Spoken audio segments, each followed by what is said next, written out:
사주팔자는 타고난다는 말이 있지요. 저는 미신을 믿는 편은 아니지만 가끔은 제 힘으로 어쩌지 못하는 운명 같은 것이 분명 존재하는 것은 아닐까 하고 생각할 때가 있답니다. 누군가는 돈이 많은 제복을 타고나고 누군가는 남편복, 부인복 혹은 자식복을 타고난다잖아요. 제 운명은 술복을 타고난 게 아닐까 하는 생각을 많이 해봤습니다. 참고로 저는 술을 한 방울도 못 마신답니다. 술에 입만 대도 얼굴이 확확 달아오르고 심장이 너무 뛰어서 쓰러져 버리는 체질이거든요. 그런 제가 어째서 술복을 타고났냐고요? 제 이야기를 들어보면 알게 되실 겁니다. 사실 제 운명 속에서 술은 언제나 복이라기보다 재앙이나 악몽 같았죠. 제가 태어난 곳은 버스도 하루에 겨우 몇 대 지날 정도로 한적한 깡촌이었고 그때 당시 시대 상황과도 더욱 뒤처진 곳이라 20살 아주 어린 나이에 결혼을 하게 됐어요.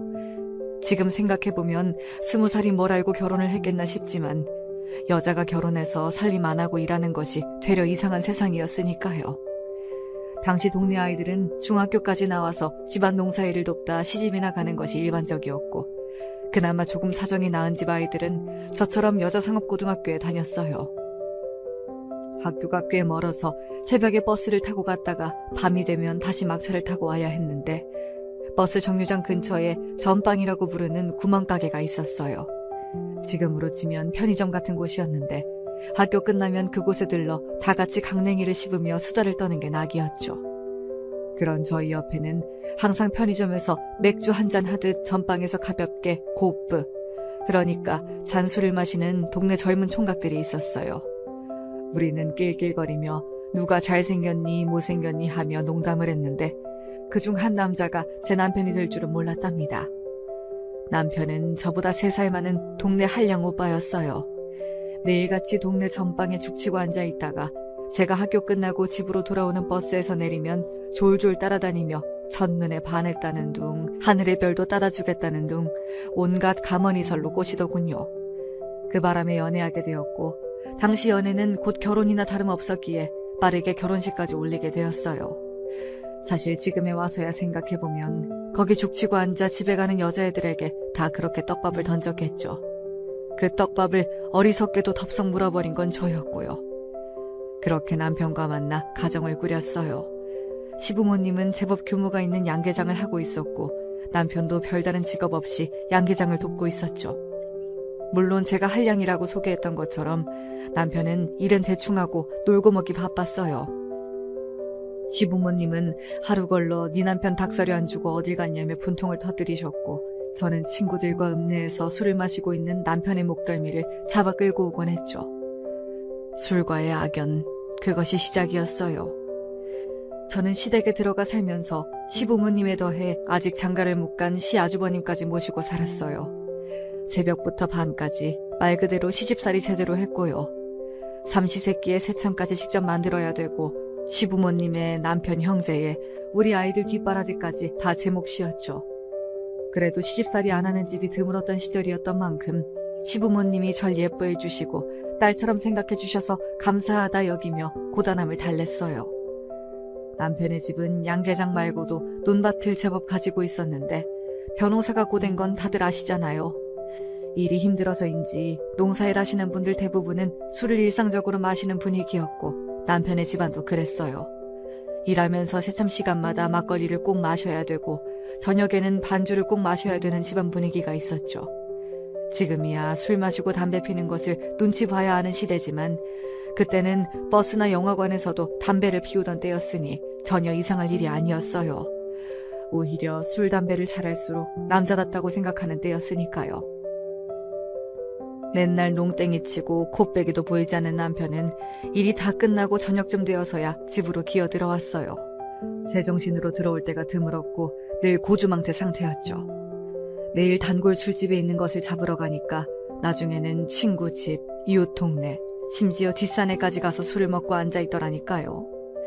술을 안 마시는 날은 거의 없었지만 하루라도 술을 안 마시면 불안해하고 무기력해 보였어요. 돌이켜 생각해보면 시부모님 집안 전체가 알코올 중독 증상을 보였던 것이 아니었나 싶지만 당시에는 그런 일이 비일비재했기에 그저 남편이 또 속을 썩이는구나 하고 넘어갔던 것 같아요. 남편이 해야 할 양계장 일까지 하느라 제 몸에서는 매일 닭똥 냄새가 났어요. 아무리 때를 밀고 비누로 닦아도 냄새가 지워지지 않는 느낌이었던 게 스트레스로 인한 강박 같은 것이 아니었을까 싶어요. 그때의 기억 때문인지 저는 지금도 달걀을 못 먹어요. 하지만 시아주버님은 늘 소주에 달걀 프라이 하나 먹는 게 일과였어요. 저는 아주버님 때문에 매일 달걀 프라이를 튀겼어야 했지만 돌아오른 말은 짜네, 싱겁네, 덜 익었네, 더 익었네 하는 잔소리였죠. 시부모님과 남편이야 제가 선택한 가족이지만 아주버님까지는 생각지 못했기에 갈수록 야속해지더군요. 아주버님은 남편보다 더 술을 많이 마셨던 기억이 나요. 그리고 더 힘들었던 건 매일 술상을 봐야 하는 점이었어요. 남편은 밖에서라도 마시고 돌아왔지 시아버님과 아주버님은 늘 집에서 제가 만드는 술안주로 술을 마시는 걸 좋아했죠. 다른 집안일은 의뢰해야 할 일이거니 하고 했지만 술상을 차리고 치우고 하는 일은 매일 하는데도 적응이 안 되고 정말 하기 싫더라고요. 제가 술을 못 마시니까 술을 왜 그렇게까지 마시는지 더욱 이해하지 못해서이기도 했고 무엇보다 아주버님은 남편보다도 더 술버릇이 고약했거든요. 끝이 항상 좋지 않았어요. 토하는 건 기본이고 술에 취하면 욕설에 막말에 집안 살림을 다 때려 부수기도 했었죠. 속된 말로 술 마시면 개 되는 게 아주버님이셨어요. 남편과 싸우기도 많이 싸웠어요. 아주버님 술 좀 못 드시게 하면 안 되냐. 술은 이제 지긋지긋하다. 술이랑 살던가 나랑 살던가 해라. 그러면 남편은 다들 그러고 산다. 왜 너만 유난이냐. 그러면 너도 술을 마셔봐라. 그런 식으로 나왔어요. 저도 그래서 역지사지해야 정신 차리지 하는 생각으로 못 먹는 술 마시고 주사를 부려보려고 했는데 체질적으로 아예 안 받더라고요. 막걸리 한 잔 마시고 쓰러져서 병원에 실려가기까지 했으니까요. 미운 오리 새끼 이야기 있죠. 남편의 가정 환경에서는 제가 오히려 이상한 존재였고 저 역시도 어느 정도 가스라이팅 당해서 나는 왜 술을 못 마실까 속상하기도 했어요. 차라리 같이 어울려 즐기기라도 하면 억울하지는 않을 텐데 자기들끼리 즐겁고 나 혼자 멀뚱히 있다가 일이나 해야 하니 술이 좋게 보였겠어요. 진짜 다 갖다 바다에 뿌려버리고 싶었더랬죠. 그렇다고 남편이 밉기만 한 건 아니었어요. 술에 적당히 취한 날엔 길가의 들꽃을 한아름 꺾어다 주기도 하고 시부모님이나 아주버님이 저에게 뭐라고 하면 예쁜 내 마누라한테 왜 그러느냐며 제 편을 들어주기도 했거든요. 다정한 배짱이라고나 할까요. 아주버님만큼 주사가 심하진 않아서 흥이 오르면 노래나 하는 정도였죠. 심수봉 노래를 어찌나 구슬프게 잘 부르던지 밉다가도 예쁘고 못 살겠다가도 그래도 남편밖에 없네 하고 마음을 돌렸답니다.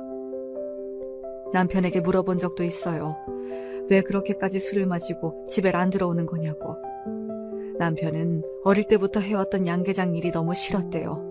자기는 꿈도 많고 포부도 컸는데 찬란해야 할 자신의 청춘이 이렇게 닭똥 냄새나 맡으며 살기에는 아깝다고 생각했다 하더군요. 아주버님도 비슷한 생각이었고요. 그럼 내 인생은, 내 청춘은 20살에 시집와서 시댁 사람들 뒷바라지나 하고 밖에서는 양계장과 논밭에서 집에서는 부엌에서 하루를 보내는 내 젊은 시절은 누가 보상해주나요? 누군가를 원망하진 않았지만 이렇게 되어버린 제 운명이 야속하긴 했었죠. 아이들이 태어나면서 안 그래도 복잡거리던 집안이 더욱 시끄러워졌어요. 첫째는 아들, 둘째는 딸, 셋째는 아들. 이렇게 3남매를 낳았고 아이들은 무럭무럭 자라났어요.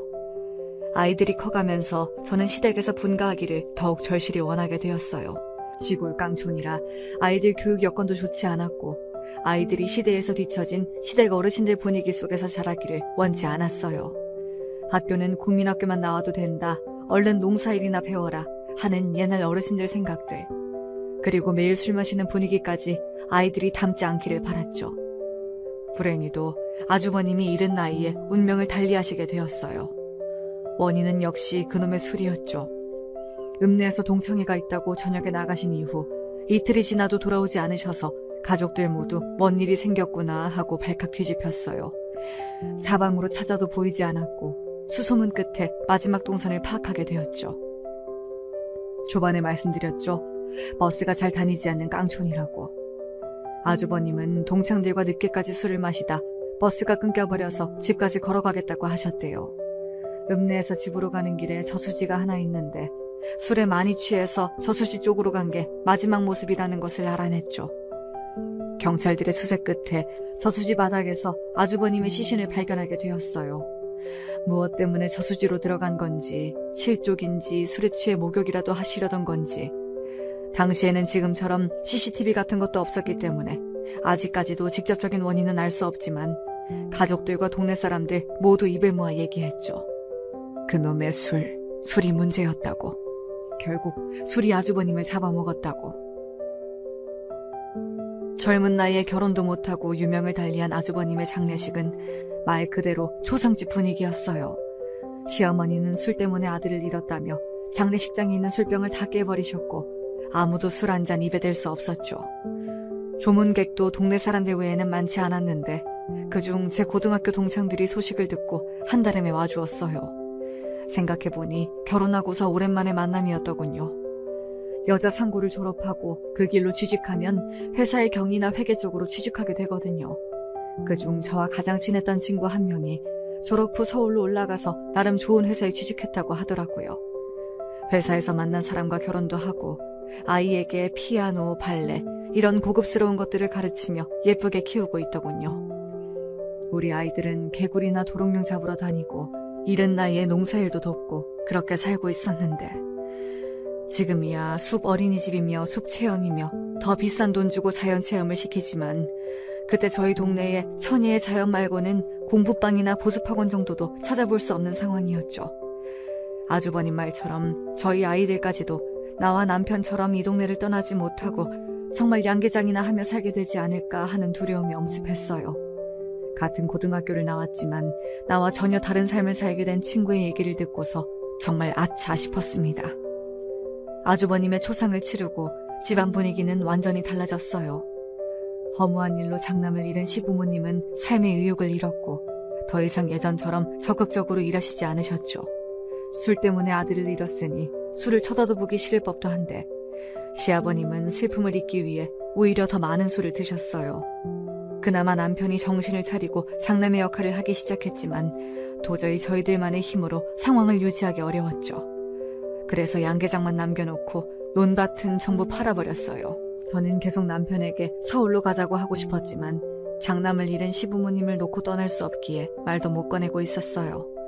그런데 남편이 먼저 시부모님께 얘기하더군요. 서울로 이사를 가겠다고요. 양계장 일 하나 정도는 시부모님이 충분히 하실 수 있고 3대가 먹고 살기에 양계장만으로는 부족하니 서울에서 새 일자리를 잡겠다고 했죠. 하지만 속내는 예전부터 계속 양계장 말고 다른 일이 하고 싶었던 모양이에요.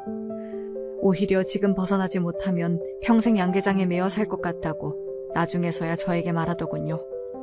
그렇게 살다가 결국 아주버님과 같은 결말을 맞이할까 두려웠다고요. 저 역시 아이들 교육이 가장 큰 이유였지만 남편과 상경이란 목표는 같았기에 시부모님의 허락이 떨어지자마자 기다렸다는 듯 서울로 이사를 오게 되었어요. 남편은 취직 자리를 알아보다 화물차 운송 일을 하게 되었죠. 위험하고 험한 일이지만 버는 돈은 많다며 시부모님이 땅 팔고 남은 돈으로 화물차를 사서 일을 시작했어요. 저 역시 고등학교 친구가 소개해준 격리 일을 시작했어요. 남편이 하는 일은 낮밤 없이 전국을 누비며 다니는 일이었기에 주말이나 겨우 얼굴 한번 볼 수 있었고 저는 누구의 도움 없이 아이 셋을 혼자 키워야 했죠. 지금은 어린이집이나 유치원이 잘 되어 있지만 당시에는 어디 맡길 데도 없었어요. 첫째와 둘째는 나름 많이 커서 학교도 혼자 등교하고 제 앞가림을 할 수 있었지만 셋째는 아직 어려서 제가 출퇴근하며 돌보기 어려웠죠. 그래서 눈물을 머금고 아이가 클 때까지만 일단 시부모님께 맡겨놓기로 결정하고 첫째와 둘째만 데리고 살게 되었어요. 다들 그렇듯 저희도 빈손으로 상경해 반지하에서 시작했어요. 남들 하는 고생 저희도 피해가지 않고 다 겪어봤답니다. 장마 때 집이 물에 잠겨서 대피하고 도둑이 들어 결혼반지와 애들 돌반지 같은 얼마 없는 귀중품들 싹 다 훔쳐가기도 하고 집주인이 보증금 떼먹고 도망가기도 하고 그렇지만 남편과 함께 열심히 일하고 먹을 것 입을 것 아껴가며 돈을 모아 반지하에서 벗어나 작은 빌라에 들어가고 또 더 많은 돈을 모아 작은 아파트에 들어갔어요. 그때부터 이제는 좀 살만하다 하고 느끼기 시작했죠. 살만해지면서 저는 가장 먼저 늘 눈에 밟혔던 막내부터 데리고 왔어요. 막내는 3살 때부터 학교 들어가기 전인 7살 때까지 시부모님 손에 컸죠. 명절에 내려갈 때나 볼 수 있었던 막내는 시골에서 산으로 들로 뛰어다니며 흙 퍼먹고 커서 시골 똥강아지 같았어요. 사실 시부모님을 부모처럼 여기고 자랐기에 처음에는 저나 남편도 어색해했고 첫째와 둘째와는 서로 어색해했죠. 저는 돈이 없어도 아이들 교육에 필요한 돈은 아끼지 않았어요. 그러려고 서울까지 고생하며 올라온 거였으니까요. 그래서 첫째와 둘째는 공부도 많이 시키고 필요하면 과외까지 붙여줬어요. 첫째와 둘째는 잘 따라와 주어서 성적도 잘 나오고 모범생으로 자랐답니다. 반면 막내는 유년기를 자유롭게 보내서인지 공부에는 영 취미가 없었어요. 형과 누나가 억지로 공부를 시켜봐도 가만히 앉아있지를 못했고 사춘기 때에는 아예 집에도 안 들어오고 친구들이랑 여기저기 쏘다니더라고요. 수만 번 얘기했죠. 엄마 아빠가 이렇게 고생하며 서울 올라온 이유는 너희들 교육 때문이라고. 막내 네가 이렇게 엄마 속 썩이면 그간 고생한 게 물거품이 되는 것 같다고. 근데 막내는 막내 나름대로 마음의 상처가 있었더라고요. 자기는 엄마 아빠가 자기를 버린 줄 알았대요. 형과 누나는 데리고 살면서 자기만 왜 할머니 할아버지랑 있어야 되는지, 명절 때 와서도 데리고 갈 줄 알았는데 왜 나는 데리고 가지 않는지 이해할 수 없었대요. 그래놓고 갑자기 또 예고도 없이 서울로 데리고 와서 안 그래도 자기만 물과 기름처럼 섞이지 못하고 겉도는 것 같았는데 자꾸 공부 못한다고 뭐라 하니 이 집에 있으면 안 되는 거 아닌가 하고 불안하고 슬펐다고 하네요. 저는 막내가 공부만 안 할 뿐이지 늘 밝고 친구들과도 잘 지내고 해서 그렇게 마음의 상처가 클 줄 몰랐기에 너무 미안해서 막내를 안고 펑펑 울었어요. 아이들 핑계를 대며 서울에 왔지만 사실 저와 남편의 욕심이기도 했고 그 욕심에 막내가 어느 정도 희생된 부분도 있었죠. 그래서 진심을 다해 이야기해 주었어요. 항상 시골에 두고 온 네 생각을 안 한 적이 없다고. 하루라도 빨리 너를 데리고 와 같이 살겠다는 일념으로 더 열심히 일했고 그러다 보니 시간이 생각보다 많이 흘렀을 뿐이었다고. 막내는 이해하고 알겠다곤 했지만 마음이 치유되기에는 서로 많은 노력이 필요해 보였어요. 저는 그래서 첫째와 둘째보다 막내에게 더 많이 신경 쓰고 살았어요. 막내에게 죄를 지은 마음으로 막내가 뭘 하든 아끼지 않고 응원해 주었고요. 첫째, 둘째와 다르게 공부 말고 네가 하고 싶은 것들 마음껏 해보라고 했어요. 기타를 치겠다고 하면 기타를 사줬고 운동을 하겠다고 하면 운동학원을 끊어줬죠. 가끔 저에게 대들어도 첫째와 둘째에게처럼 엄격하게 하진 않았어요. 들판을 뛰어노는 개구리를 억지로 잡아온 것처럼 잡으려면 절대 잡히지 않는 아이였기에 스스로 깨닫고 돌아오길 바라며 폭풍 같은 사춘기를 보냈죠.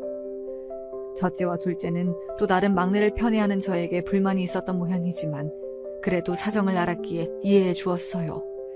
첫째와 둘째도 어릴 때 막내는 왜 따로 사냐고 물어봤을 정도로 막내가 떨어져 살았던 때를 기억하더라고요. 그래서 가능한 막내를 도와주기 위해 노력했죠. 둘 다 먼저 취직해서 막내에게 용돈도 주고 그랬으니까요. 모든 식구들이 마음을 모아 그렇게 노력했지만 막내는 좀처럼 닫힌 마음을 열지 않았어요. 남편은 화물차 일을 시작한 이후 집에 잘 들어오지 않았지만 한 달에 한두 번씩 집에 들어오면 꼭 자식들과 술을 한 잔씩 했어요. 남편도 아주버님 일이 있어서 그때 이후 과음을 하진 않았어도 그 재미까지는 못 잊었던 모양이에요. 저도 아주버님처럼 많이 마시지만 않으면 자식들과의 간단한 술상 정도는 서로 속 얘기도 할 수 있고 좋다고 생각했죠. 막내가 처음으로 성인이 된 날, 남편은 술은 무조건 아버지가 가르쳐야 된다는 생각을 가지고 있었기에 막내에게 처음으로 주도를 가르쳐주며 같이 술을 마셨어요. 그런데 막내가 제법 술을 잘 받아 먹더라고요. 저를 닮아 술을 잘 마시지 못하는 첫째와 둘째와는 다르게 막내는 넙죽넙죽 마시더니 갑자기 확 취해버렸지 뭐예요. 그리고는 완전히 취해서 남편에게 쌍욕을 막 하는데 그 모습은 정말 영락없는 돌아가신 아주버님이었어요. 욕하고 행패 부리고 말리는 형을 주먹으로 때리고 술상 뒤엎고 세상에 머리가 지끈거리더군요. 다음날 막내는 숙취로 괴로워하며 일어났어요. 지난밤의 일을 기억하지 못하더라고요. 그래서 저는 이제와 다르게 엄하게 말했어요. 너는 절대 술을 마시지 말아라. 술은 입에도 대면 안 된다. 술 취해서 저수지에 빠져 죽은 너희 큰아버지 꼴난다. 막내는 그때 당시엔 알았다고 했지만 대학 생활을 시작하면서 술자리가 잦아졌고 고주망태가 되어 집에 들어오는 날이 늘어나기 시작했어요. 남의 등에 엎혀오기 일쑤요. 아무데나 토하는 건 일상에 집 앞에서 괴성을 질러대서 끌고 들어오기도 했고 지나가던 사람과 시비가 붙어서 경찰서에서 전화가 오질 않나 막내는 아주버님 이상으로 더한 문제를 일으켰어요. 남편과 첫째가 막내를 크게 혼내보기도 하고 저와 둘째가 타일러 보기도 했지만 막내는 누구의 말도 듣지 않았어요. 저는 그러다 막내도 아주버님처럼 사고라도 날까봐 매일 마음을 졸여야 했죠. 새벽 늦게까지 막내를 기다리며 집에 들어올 때까지 잠을 설치는 날이 부지기수였고 안 들어오기라도 하는 날엔 불안함에 아무것도 손에 잡히지 않았어요. 옛날에는 몰라서 시아버지와 아주버님이 그 지경이 될 때까지 놔두고 있었지만 이제는 시대가 발전했잖아요. 제가 어르고 타일러 막내를 알코올 중독 상담센터에 데리고 갔더니 알코올 중독 중기 증상에 가깝다는 판정을 받았어요. 치료도 몇 번 받아보고 극복해보기 위해 안 써본 방법이 없었지만 막내의 알코올 의존도는 마치 시댁이 그랬던 것처럼 쉽게 극복되지 못했어요. 내가 왜 막내를 시댁에 맡기고 왔을까? 다 힘들어도 막내까지 책임졌어야 했는데 기억 못할 거라 생각해서 두고 온 거긴 했지만 왜 시아버지 밑에서 유년기를 보내게 했을까? 막내는 그렇게 늘 저의 아픈 손가락이었답니다. 옹알이하며 기어다니던 게 엊그제 같은데 아이들이 장성해서 이제 시집장가 갈 때가 되었어요. 첫째는 자기와 비슷한 참한 아가씨를 데리고 와서 별탈 없이 결혼식을 올렸어요. 저는 제가 시집살이를 힘들게 했던 경험이 있어서 절대 며느리들에게 시집이 부담되지 않도록 하자고 다짐했기 때문에 첫째가 결혼한 이후 내 아들이 아니라 다 키운 남이다 생각하고 거의 연락도 하지 않고 지냈죠. 며느리는 그래도 요즘 아이답지 않게 종종 연락도 하고 찾아오기도 했지만 제 쪽에서 오히려 늘 오지 말라고 편하게 집에서 쉬라고 거부했어요. 오죽하면 며느리가 자기 안 보고 싶으시냐고 섭섭하다고 할 정도였죠. 둘째도 시집 안 가겠다고 귀여운 소리를 해대더니 어느 날 아주 건장한 곰돌이 같은 남자를 데리고 와서 결혼하겠다고 하더라고요. 반짝이는 드레스를 입고 신부 입장하는데 내 딸이지만 어찌나 예쁘던지. 결혼하고서 남편과 캠핑도 자주 다니고 알콩달콩 잘 살아서 제가 부러울 정도였어요. 종종 찾아와서 남편이 뭘 서운하게 했다는 둥 투정을 부리다가 반찬들을 가져가고 그런 소소한 시간들이 참 소중한 나날들이었죠. 첫째와 둘째는 각자 잘 살고 있었지만 저의 가장 큰 걱정거리는 아이들에게 자식이 없다는 것이었어요. 딱히 대를 이어야 한다는 것은 아니었지만 첫째의 경우 아이를 원하는데도 생기지 않았거든요. 몇 번 유산하고 시험관 시술도 받았는데 며느리도 너무 힘들어하고 보는 저도 안타깝더라고요. 그러니 억지로 아이를 가지라고도 못했죠. 그저 아이를 가지고 싶어하는 며느리를 위로해 줄 수밖에요. 둘째의 경우는 아직 신혼을 더 즐기고 싶다고 해서 안 가진다고 했는데 짐작하기로는 둘째네 사업이 아직 안정되지가 않아서 금전적인 이유로 임신을 미루는 중인 것 같았어요. 물어보면 말론 아니라고 하지만요. 그래서 제가 도와줄 수 있으니 만약 아이를 가지는 걸 미루는 이유가 돈 때문이라면 말하라고 했지만 알아서 하겠다라고만 하더라고요. 각자의 사정이 있어 어쩔 수 없었지만 저도 옛날 사람인 건지 주변 친구들이 하도 자랑을 해대서 그런 건지 손주 한번 품에 안아보고 싶은 마음이 들더군요. 티를 내진 않았어도 유전자를 이어야 하는 인간의 본능인 건지 나이가 들어서 예뻤던 자식들 어린 시절이 그리운 건지 할머니 손잡고 걸어가는 아가를 보면 왜 그렇게나 예쁜지 모르겠더라고요. 내 인생에 손주복은 없구나 하고 살았죠. 그리고 제 인생의 숙제였던 막내는 대학교도 간신히 졸업하고 한동안 백수로 지냈다가 몇 번 취업을 하긴 했는데 그놈의 술버릇 때문에 거의 잘리다시피 하고 여러 직장을 전전했어요. 신입사원 소개하는 자리에서 상사 멱살을 잡고 상을 뒤엎는데 누가 회사에 데리고 있고 싶어 하겠어요. 막내도 계속되는 사건 사고에 마음을 조금 고쳐먹었는지 아니면 나이가 들면서 자연스럽게 철이 조금 든 건지 술을 줄이려고 노력하긴 하더라고요. 저렇게 문제가 있었던 아이도 철이 드는구나 하고 조금 안심을 했죠. 취직하고 출퇴근이 힘들다며 자취방을 얻어달라기에 사람답게 산다면 그 정도는 얼마든지 해주겠다 하고 얼른 얻어줬어요. 뒤늦게 그게 실수였다는 걸 깨달았지만 말이죠. 어느 날 갑자기 막내가 저와 남편에게 저녁을 사겠다고 하더군요. 세상에 이런 날도 오는구나 하고 저와 남편은 잘 차려입고 막내가 예약해둔 식당에 갔어요.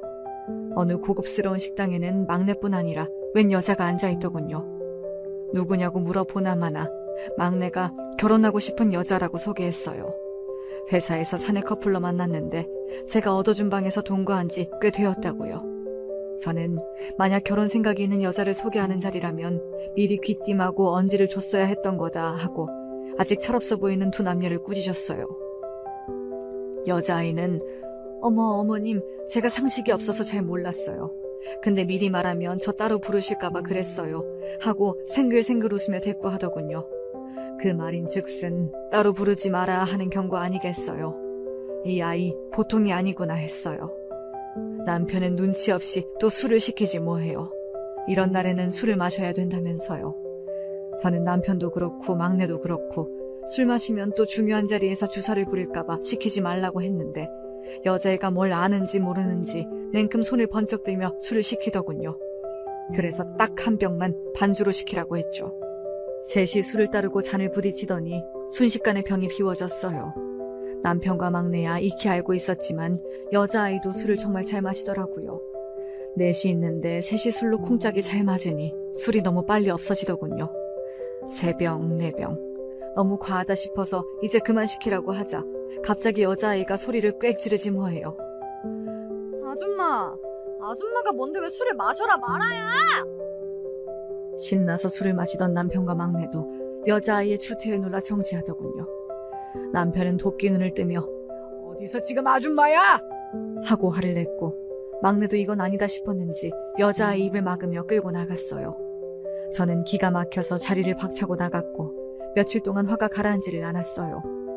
그렇게 일방적이고 갑작스럽게 자리를 만든 것도 경우가 아니라고 생각했는데 첫 만남에서 말본세며 술버릇하며 너무 예의가 없었어요. 막내는 하필 골라도 왜 그런 애를 골랐는지 도대체가 속을 안 썩일 데가 없는 게 너무나 화가 나더라고요. 며칠 후 막내와 그 여자아이가 집까지 찾아왔어요. 물론 이번에도 언질은 없었지만 집 앞에서 문전박대할 수도 없었기에 일단 드렸죠. 두 아이는 무릎까지 꿇고 죄송하다고 사죄하더군요. 특히 여자아이가 닭똥 같은 눈물까지 흘리면서 자기가 사실 술을 잘 못하는데 긴장해서 술을 마셨고 그래서 금방 취하는 바람에 큰 실수를 저질렀다는 얘기를 구구절절 하더라고요. 그렇게까지 하는데 계속 화를 내고 앉아있을 순 없잖아요.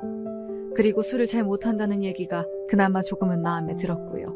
막내가 술로 인한 문제가 많으니 저처럼 술을 못하면 막내를 좀 잡아줄 수 있지 않을까 싶었죠. 그렇게 철딱선이 없어 보이는 두 사람의 결혼식이 진행되었어요. 기쁨보다는 불안이 앞섰지만 그래도 자기들 가정이라도 꾸리면 책임감이라도 좀 더 키워지지 않을까 싶기도 했죠. 막내까지 보내고 나니 정말 내가 할 일은 다 한 것 같고 내 품에서 아이들이 다 떠난 것 같고 하는 횡한 마음에 첫째, 둘째 결혼식 때와 달리 눈물이 주룩주룩 쏟아지는 거예요.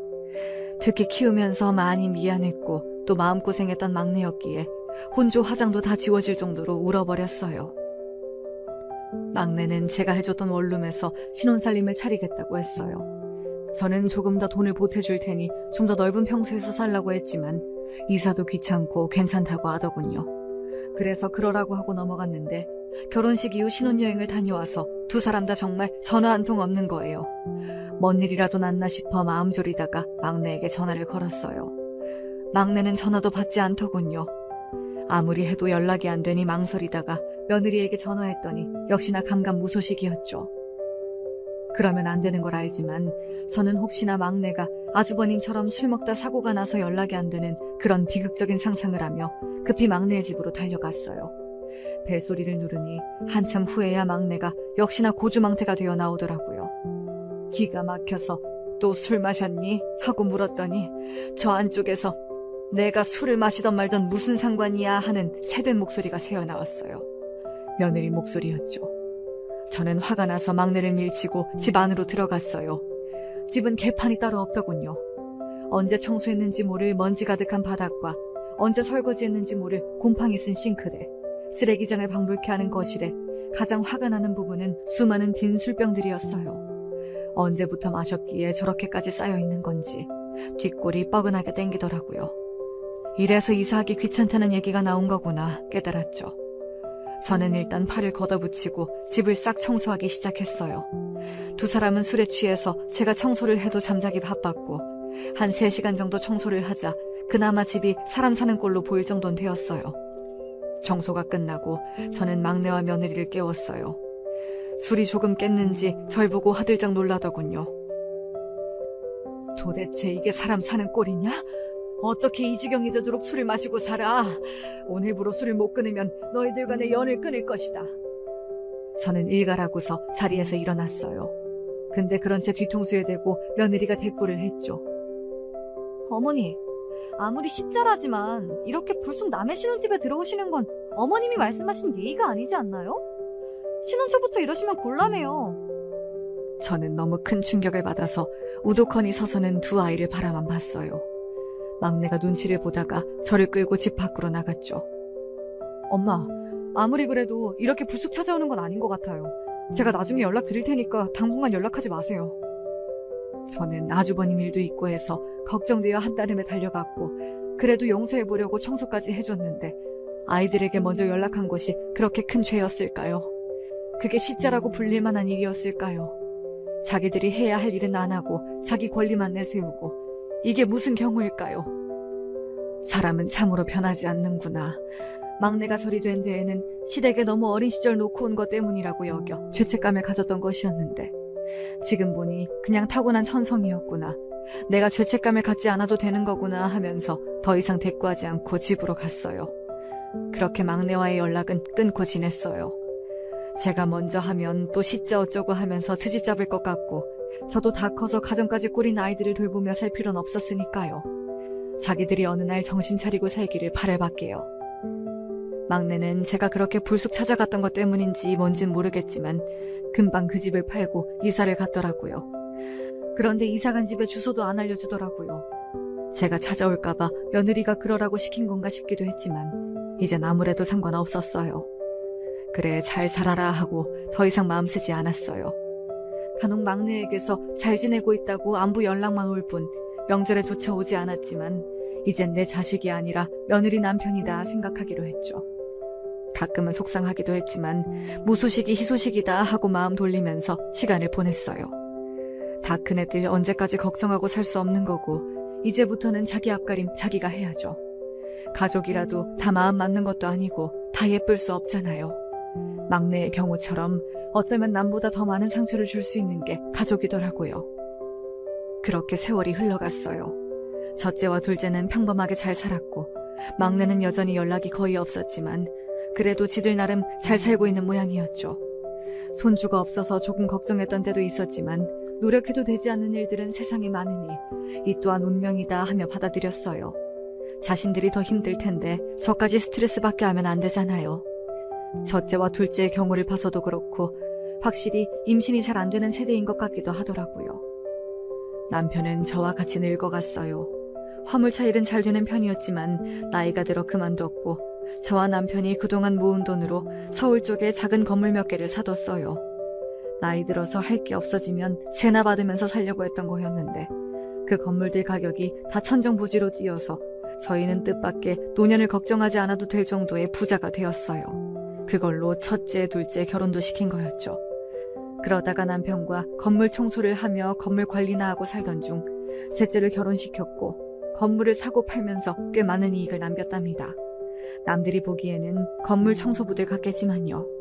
남편은 예나 지금이나 한결같이 저녁에 반주하기를 좋아하고 심수봉 노래를 구슬프게 부르고 가끔 꽃 한 송이를 사다주는 낭만이 있는 사람이었어요.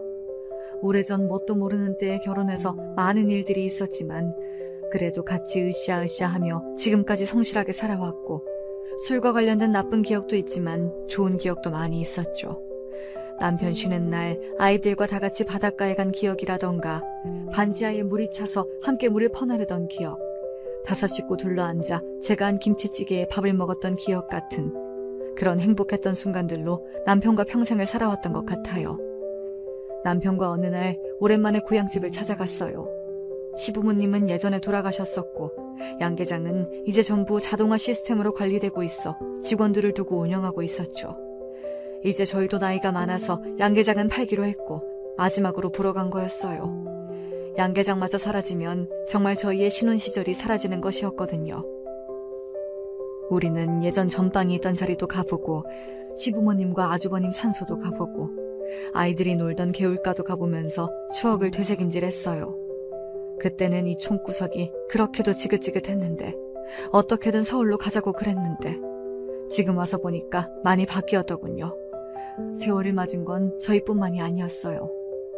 남편은 예전 전빵자리 근처에서 그때 마시던 맥주는 아니지만 비슷한 맛의 예전 브랜드 맥주를 마시며 속마음을 얘기했어요. 자기는 죽으면 자기 재산을 다 기부하고 싶다고 하더군요. 자기처럼 농어촌에서 자기 꿈을 펼치지 못하는 아이들에게 물려주고 싶다고요. 아이들 결혼할 때 충분한 재산을 나눠줬고 그거 아니더라도 아이들이 이미 충분히 먹고 살고 있으니 사회에 환원해도 괜찮지 않겠냐고 했어요. 솔직히 저는 상관없었어요. 살 만큼 살았고 풍족할 만큼 누리고 살아왔기에.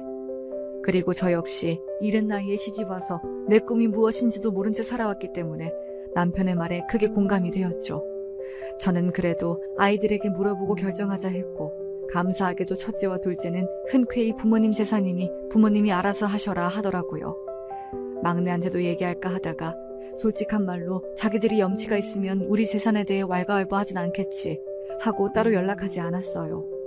재산을 하나하나 처분하고 남편과 조용한 노후를 보내던 어느 날 남편이 간암에 걸렸다고 하더군요. 간암 4기였고 이미 전이 된 상태라 손쓰긴 어렵다고 했어요. 암의 원인이야 여러 가지겠지만 하필 또 간암이라니 저는 그게 술 때문이라고 생각할 수밖에 없었죠. 남편은 평생 처음으로 술을 안 마시고 마지막까지 보냈어요. 죽기 몇 주 전 딱 곧브, 딱 술 한 잔만 마시면 소원이 없겠다고 하더군요. 정말 마지막 잔이라고 생각하고 제가 남편의 물컵에 물에 탄 소주를 한 잔 가득 따라 주었어요. 남편은 그것만으로도 행복해했죠. 마지막까지였지만 그 술 사랑은 평생을 함께해도 정말 이해할 수가 없었어요. 길다면 길고 짧다면 짧은 투병 끝에 남편이 저보다 먼저 세상을 떠났어요. 아무리 마음의 준비를 계속 해왔다지만 그래도 한평생 같이 살아온 사람인데 너무 마음이 아프더군요. 그나마 자식들이 제 옆에서 저를 지켜주었기에 무너지지 않고 장례식을 지킬 수 있었던 것 같아요. 첫째와 둘째는 한달음에 달려왔고 며느리와 사위까지 바로 상복으로 갈아입고 장례를 치렀어요. 셋째는 전화를 받지 않아서 문자로 남겼죠. 사실 몸에서 멀어지면 마음도 멀어진다고 셋째에 대한 자식으로서의 정이나 기대가 많이 사라져서 오지 않더라도 상관은 없었어요. 그 여자애랑 오는 게 오히려 더 저희에게는 불편할 수 있었거든요. 첫째와 둘째도 연락해 보았다는데 받지 않는다고 했어요. 두 아이들도 저보다 막내와 연락을 하지 않고 살았기에 만약 장례식장에 오더라도 싸움만 날 게 뻔했어요. 막내가 저에게 했던 행동들, 며느리가 했던 말들이 용서가 되지 않는다고 했었으니까요. 저야 자식이니까 용서하지만 다른 형제들은 안타깝게도 그게 안 됐나 봐요. 다제 불찰이죠. 그런데 둘째 날 저녁 조문객들이 한산해졌을 무렵에 갑자기 막내가 등장했어요. 며느리와 함께요. 늦은 시간이라 빈소에는 저희 가족밖에 없었죠. 저는 그래도 예뻐했던 자식이라 모처럼 얼굴을 보니 반갑기만 하더군요. 태어났을 때 막둥이라고 예쁨 많이 받았는데 이제는 머리가 희끗희끗 하더라고요. 눈을 동그랗게 뜨고 저에게 따박따박 따지던 며느리는 고개를 푹 숙이고 눈치를 보며 막내 뒤에 딱 붙어 있었어요. 인사도 하는 동 마는 동. 오기 싫은데 억지로 온 티가 역력했죠. 그래도 지 시아버지 가는 길 얼굴이라도 비추러 왔으니 큰 기대는 하지 말자 생각하며 상도 차려주었고 첫째와 둘째를 억지로 막내 부부 앞에 앉히며 이야기 나누라고 했죠. 저는 마침 다른 조문객이 와서 자리에서 잠시 일어났고 이리저리 상을 차리며 조문객을 맞이하다 문득 막내 부부가 있던 자리를 보니 이미 가버렸더라고요. 그래도 발인까진 이따가 가지 했다가 애써 서운한 마음을 감추고 있는데 둘째가 화가 잔뜩 난 얼굴로 저에게 왔어요. 엄마, 혹시 애들한테 유산 다 기부했던 얘기 안 했어? 저는 연락도 안 되니 뭘 말할 기회도 없었다고 했죠. 둘째는 분통을 터뜨리며 걔네 여기 온 거 아빠 보러 온 거 아니라 유산 뭐 없나 하고 온 거야 라고 하더라고요. 저는 애써 아무리 그래도 그건 아니겠지. 아빠 보러 온 김에 궁금해서 물어볼 수도 있지 하고 좋게 생각하고 넘기려 했어요. 둘째가 계속 아무리 생각해도 화가 난다면서 막내 부부에 대해 분을 사귀지 못했고, 저 역시 막내 부부에게 실망스럽고 화가 나긴 했지만 아빠 가는 길이니 좋게 보내드리자며 다독였죠. 장례를 무사히 마치고 저는 이것저것 처리할 것들을 처리하며 조금 바쁘게 지냈어요. 첫째와 둘째 부부는 고맙게도 제가 혹시나 적적해할까봐 종종 저희 집에 와서 함께 저녁도 먹고 산책도 다니고 해주었죠. 그러다가 남편이 떠난 지 얼마 되지 않아 갑자기 막내에게 전화가 왔어요. 할 얘기가 있는데 집에 있냐면서요. 수십 년 만에 처음으로 자발적으로 집에 오겠다는 막내가 그렇게 어색할 수가 없더라고요. 뭔가 꿍꿍이가 있겠구나 어느 정도 예상은 했죠. 집으로 온 막내와 며느리는 제가 차려준 밥을 먹고 과일까지 먹으면서 별말을 안 하더라고요. 지들도 어색하겠지 하고 저도 애써 대화를 하려고 노력하진 않았어요. 할 말은 뻔했으니까요. 막내는 결국 용기가 없는지 아빠가 드시던 술 없냐고 물었어요. 저는 남편이 고이 모셔놨다가 한 번도 마시지 못한 인삼주를 꺼내 막내에게 주었죠. 이제 나이도 먹을 만큼 먹었고 남편 초상 치른 지 얼마 되지도 않았으니 시어머니 앞에서 예전처럼 주사를 부리지 않겠지 하고 지켜봤어요. 막내와 며느리는 홀짝홀짝 술을 마시면서 조금씩 입을 열더군요. 며느리는 자기들이 얼마나 힘들게 살아왔고 얼마나 서러웠는지 얘기하며 훌쩍훌쩍 울더라고요. 또 조금씩 취하는 것 같아서 불안했어요. 그러다가 인삼주가 반 병 정도 비워졌을 때 드디어 본론을 말하더군요. 어머니, 그래서 진짜 아버님 가지셨던 재산을 전부 기부하셨다고요?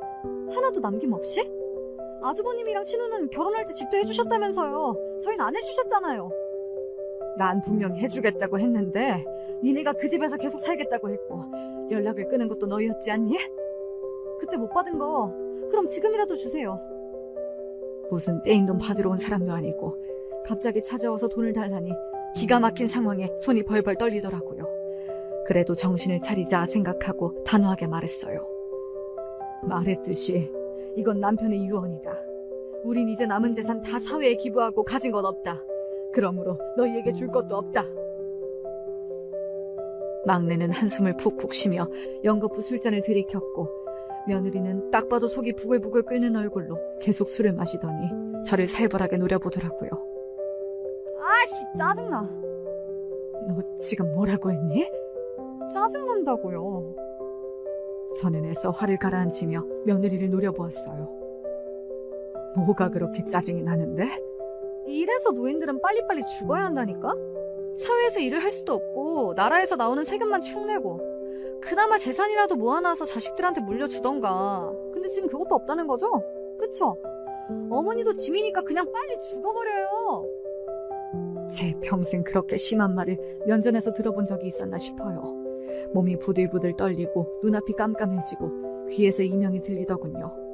막내도 며느리 말이 심했다고 생각했는지 며느리를 노려보다가 따귀를 때렸어요. 짝 하는 소리가 거실에 울려 퍼졌죠. 야! 뚫린 입이라고 함부로 짓거리지 마. 우리 엄마야. 그 말에 제 눈에서 눈물이 주룩주룩 쏟아졌어요. 그 이후부터는 기억이 잘 안 나요. 막내와 며느리가 심하게 몸싸움을 했고 며느리가 고함을 질러댔고 저는 울면서 싸우는 두 사람을 말렸던 것 같아요. 두 사람의 싸움이 진정되지 않자 저는 거의 다 마신 인삼주를 내던지고 소리를 질렀어요. 유산이 그리 갖고 싶냐? 남편 재산은 다 기부했지만 내 재산은 아직 그대로 있다. 그게 그렇게 탐이 나냐? 그럼 다 가져가라. 그거 가져가고 다시는 찾아오지 마라. 제 이야기 초반에 여자 상고 다닐 때 하교하면서 전빵에서 강냉이를 먹고 그랬다고 했죠. 사실 그 전빵이 제 부모님이 하시던 전빵이었고 저는 전빵집 딸이었어요. 부모님은 그곳에서 전빵을 하시다가 슈퍼를 차리시고 나중엔 건물까지 세우셨죠. 정류장 바로 앞이라 꽤 많은 돈을 받고 건물을 매각했고 돌아가신 후 그 유산을 외동딸인 저에게 물려주셨죠. 막내 부부는 제 말에 싸움을 멈췄어요. 당황해하는 게 보였죠. 그러더니 집을 치우고 순순히 물러나더군요. 저는 막내 부부가 간 후 그대로 알아누웠고 다음 날까지 계속 잠만 잤어요. 극도의 스트레스를 받았던 것 같아요. 다음 날 누군가 배를 눌러서 보니 막내 부부가 다시 찾아왔더군요. 사과를 하러 온 건지 유산을 내놓으라고 하러 온 건지 몰랐지만 마지막 기회를 주자 생각하며 고민 끝에 문을 열었어요. 그런데 막내 부부 뒤에 10살 정도 되어 보이는 남자아이가 서 있더군요. 처음 보는 아이였지만 전 한눈에 알 수 있었어요. 막내의 자식이라는 걸. 왜냐하면 막내가 어릴 때랑 똑같이 생겼거든요. 며느리는 아이를 자기 앞에 세워 보이며 말했어요. 어머니, 하나뿐인 손자예요. 막내 부부와 아이를 집에 들인 후 자초지종을 듣게 되었어요. 이사를 하고 아이를 낳았는데 제가 또 아이를 핑계로 불쑥불쑥 찾아올까봐 걱정이 되어서 아이가 생긴 사실을 막내에게 절대 말하지 말라고 했다더라고요. 그래서 막내도 얘기하지 않고 숨기고 있었다고요. 그렇게 원하던 손주였는데 전혀 예상치도 못했던 뜻밖의 방법으로 보게 되었지 뭐예요. 10년 만에 나타난 손자라니 저는 어떻게 해야 할지 모르겠더라고요. 며느리는 10년 만에 아이를 데리고 온 목적을 드러냈어요. 어머니, 저희 정말 힘들게 살았어요. 아버님 유산이 하나뿐인 손자에게 갔어야 했을 텐데 그건 이미 물 건너갔으니까 어머니 유산이라도 하나뿐인 손자에게 준다고 법적으로 해주셨으면 해요. 이해는 술을 마시면 폭언을 한다고 생각했는데 멀쩡한 정신에도 폭언을 할 줄 아는 아이였더군요. 저는 일단 알았다고 생각해보겠다고 하고 막내 부부와 아이를 돌려보냈어요. 그 이후 한참을 생각하고 또 생각했죠. 어떻게 해야 할지를요. 생각이 정리된 이후 저는 막내 부부와 첫째, 둘째 부부들까지도 모두 불러 모았어요. 첫째와 둘째는 막내에게 아이가 있었다는 사실을 알고 저처럼 충격을 받았죠. 저는 아이들 앞에서 공증받은 서류들을 모두 펼쳐보았어요. 아버지 재산은 사회에 다 환원했지만 내 재산은 아직 남아있다. 이제 나도 살 날이 얼마 남지 않았으니 나도 슬슬 재산들을 어떻게 할지 고민하다 이제 정리해보려고 한다. 내 재산의 4분의 1은 첫째에게, 4분의 1은 둘째에게, 나머지 4분의 1은 막내에게 공평하게 배분하려고 한다. 막내 며느리가 제 눈치를 보며 조심스럽게 물어보았어요. 그럼 나머지 4분의 1은요? 나머지 4분의 1은 손자에게 줄 것이다. 막내 며느리의 표정이 순간 밝아지더군요. 단 조건이 있다. 막내와 막내 며느리가 반신불수가 되거나 세상을 떴을 경우, 더 이상 돌봐줄 친인척이 없을 경우에만 이 재산을 쓸 수 있고 그 외에 손자의 부모는 절대 손자의 재산에 손을 댈 수 없다. 또한 손자는 손자의 부모가 만약 술로 인한 문제를 일으키거나 부모로서의 역할을 다하지 못할 경우 유산을 주지 않고 사회에 모두 환원한다. 모두 이것은 내가 죽을 때까지 변하지 않는 유언이다. 막내 며느리의 그 표정, 억울함과 분노로 일그러진 그 얼굴이 저는 그렇게 통쾌할 수 없더군요.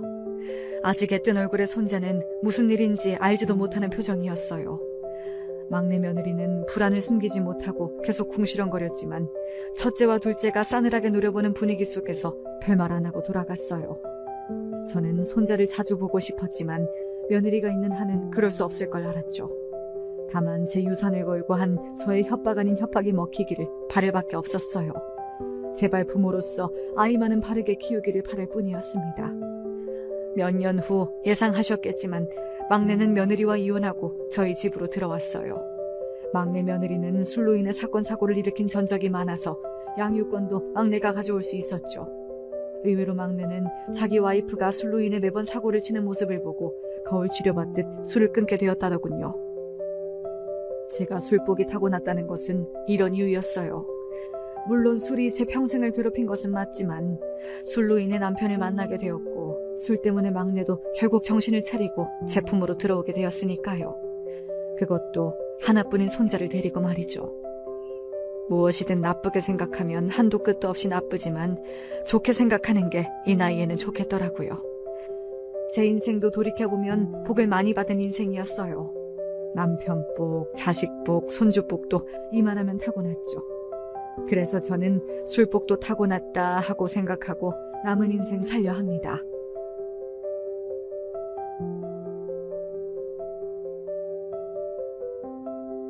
제가 6살 때의 이야기로 사연에 빠지다에 보내는 제 사연을 시작해보렵니다.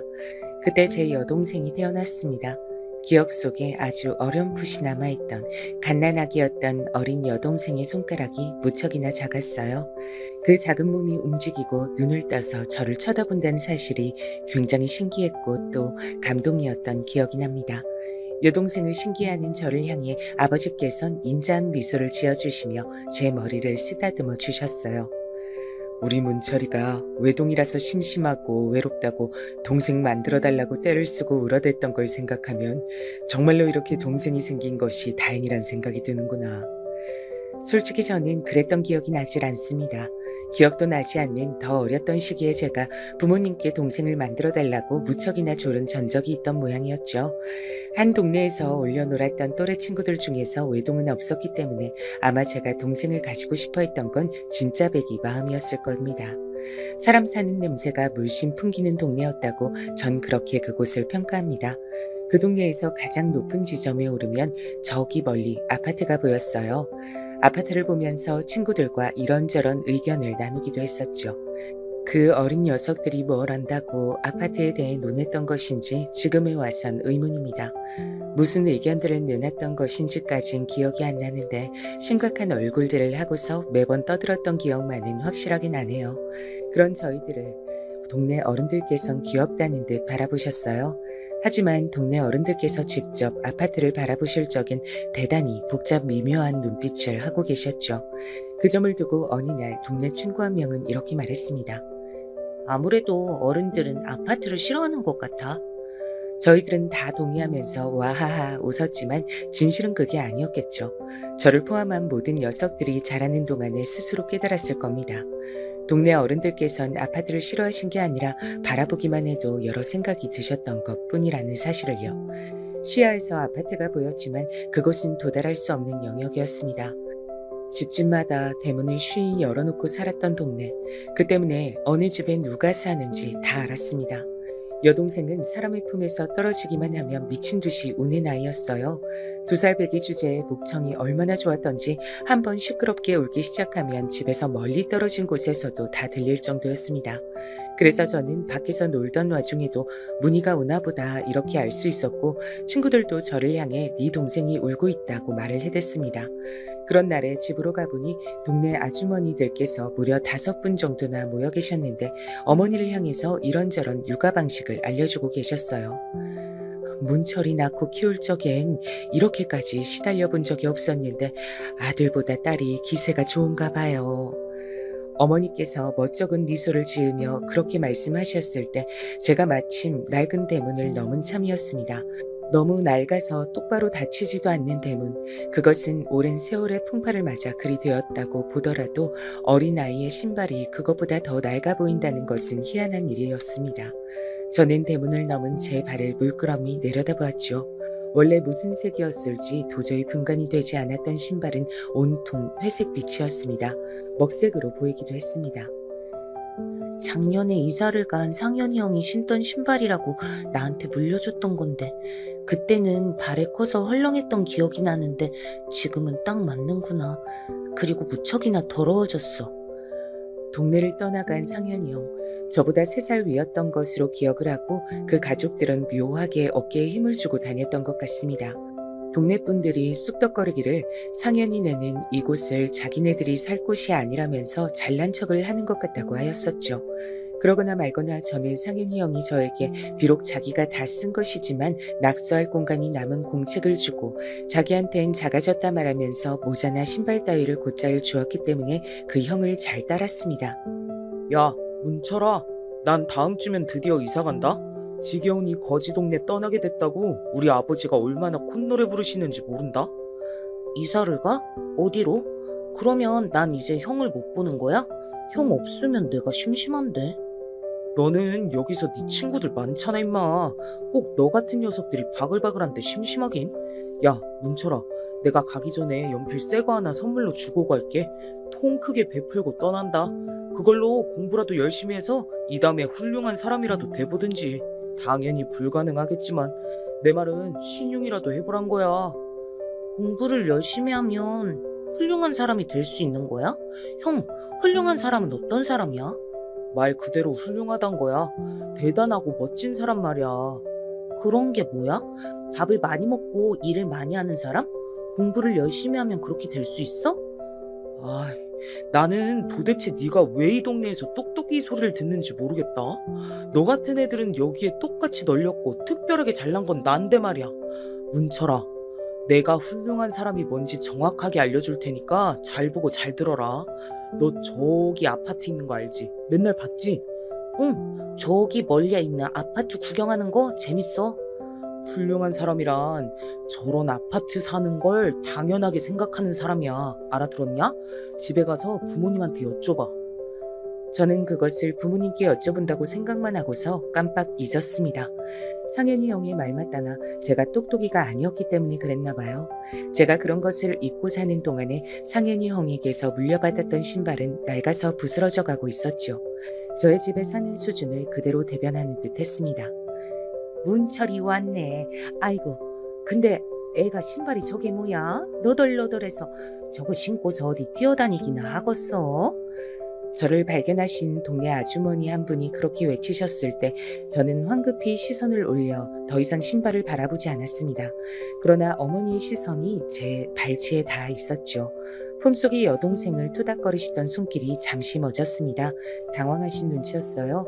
여동생을 낳으시느라 아기를 보시느라 제 신발이 그렇게 낡았다는 것을 그간 모르고 지내신 모양이었습니다.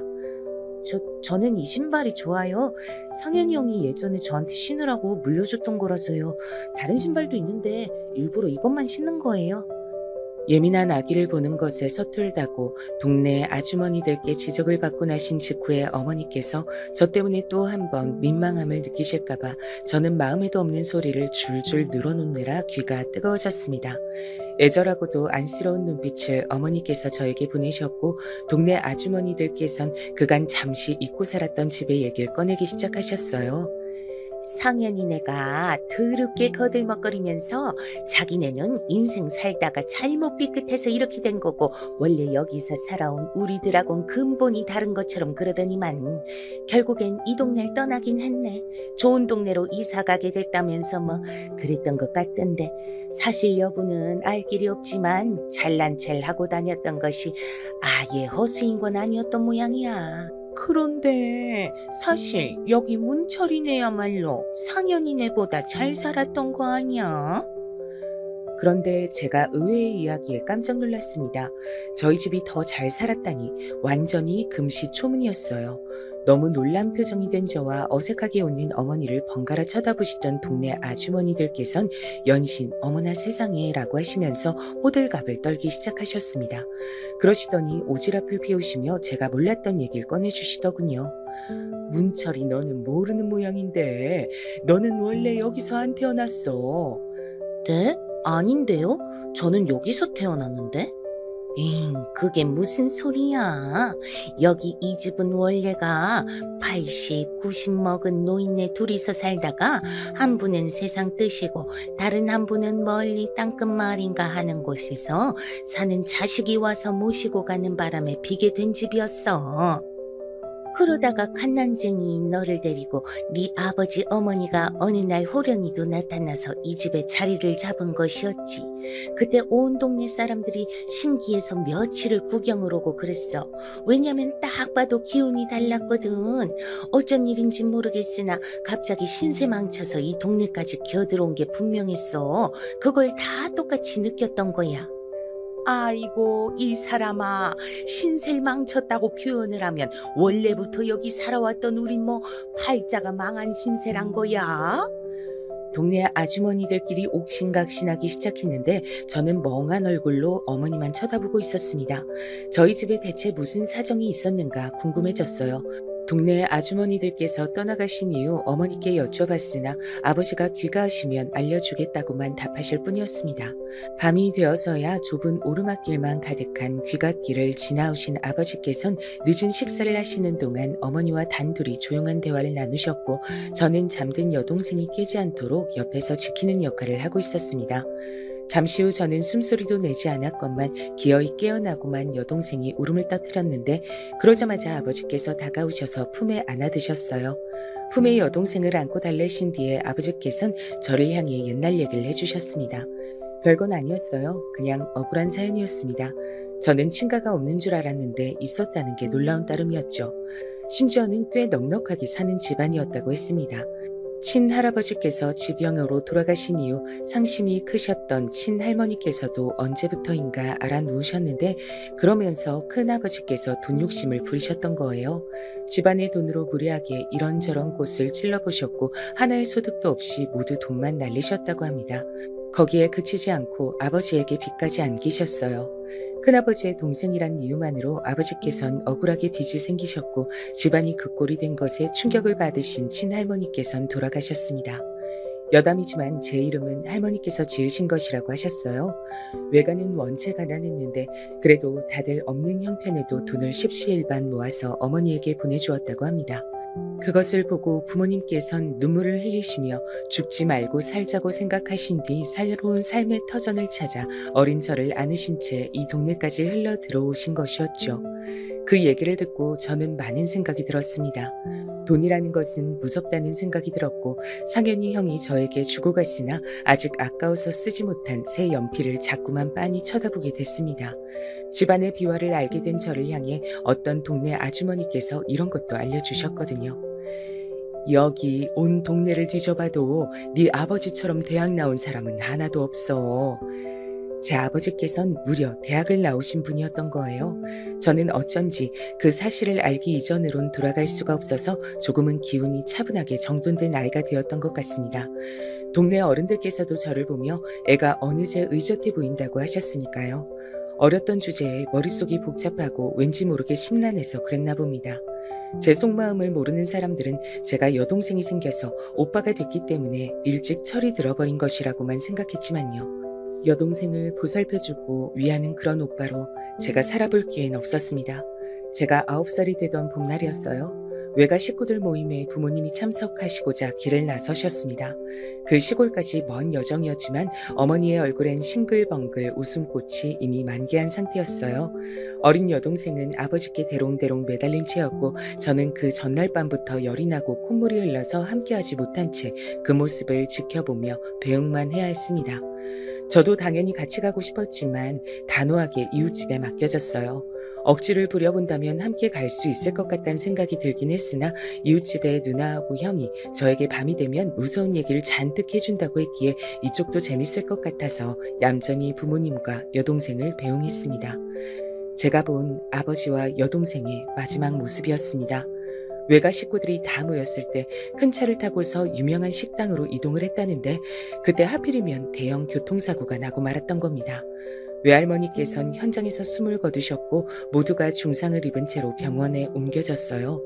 이웃집 아주머니께서 어떤 연락을 받으신 뒤 소리를 지르시며 주저앉으셨고 눈물을 쏟으시며 저를 안고 어떻게 하면 좋아 소리를 반복하셨던 것을 어제 일처럼 기억하고 있네요.